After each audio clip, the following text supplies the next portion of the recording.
When I was 27 years old, I left a very demanding job in management consulting for a job that was even more demanding, teaching. I went to teach 7th graders math in the New York City public schools. I like any teacher, I made quizzes and tests, I gave a whole excitement. When the work came back, I calculated grades.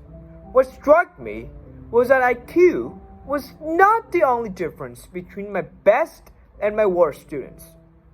Some of my strongest performers did not have stratospheric IQ scores. Some of my smartest kids weren't doing so well. And that got me thinking, what kind of thing you need to learn 7th grade math? Sure, they're hard. Ratios, decimals, the era of parallelogram. But these concepts are not impossible, and I was firmly convinced that every one of my students could learn the material if they worked hard and long enough.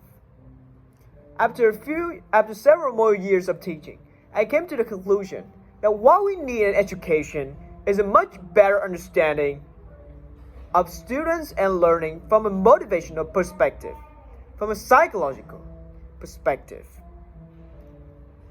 In education, there's one thing that we know how to measure best is IQ. But what if doing well in school and in life depends on much more than the ability to learn quickly and easily? So I left the classroom and went to graduate school to become a psychologist. I started studying kids and adults in all super challenging settings. And in every study, my question was, who is successful here and why? My team and I went to the West Point Military Academy and tried to predict which cadets would stay in military training and which would drop out. We went to the National Spelling Bee and tried to predict which children would advance furthest in the competition. We studied rookie teachers working in really tough neighborhoods, asking which teachers are still going to be here in teaching by the end of the school year. We partnered with private, and of those, who would be the most effective at improving learning outcomes for their students. We partnered with private companies asking which of the salespeople is going to keep their jobs and who's going to earn the most money. In all those very different contexts, one characteristic emerged as a significant predictor of success, and it wasn't social intelligence, it wasn't good looks, physical health, and it wasn't IQ. It was grit.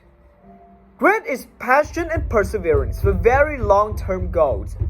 Grit has been stamina. Grit is sticking with your future, day in, day out, not just for the week, not just for the month, but for years, and working really hard to make the future a reality.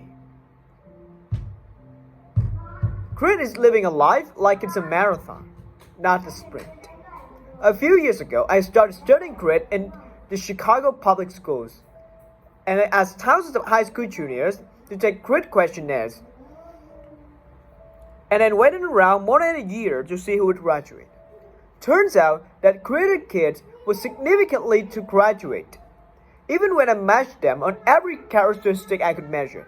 Things like family income, standardized achievement test scores, even how safe kids felt when they were at school. So it wasn't at West Point on the National Spelling Bee that grit matters. It's also in schools, especially for kids at risk for dropping out. To me, the most shocking thing about grit is how little we know, how little science know about building it. Every day, parents and teachers ask me, how do I build grit in kids? What do I do to teach kids a solid work ethic? How do I keep them motivated for the long run? The honest answer is, I don't know. What I do know is that talent doesn't make you gritty. Our data shows very clearly that there are many talented individuals who simply do not follow through on their commitments. In fact, in our data, grit is usually unrelated or even inversely related to measures of talent.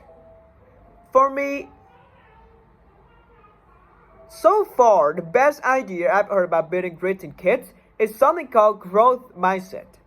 It is an idea developed at Stanford University by Carol Dweck, and it is the belief that the ability to learn is not fixed, that it can change with your effort. Dr. Dweck has shown that when kids read and learn about the brain and how it changes and grows and responds to challenge,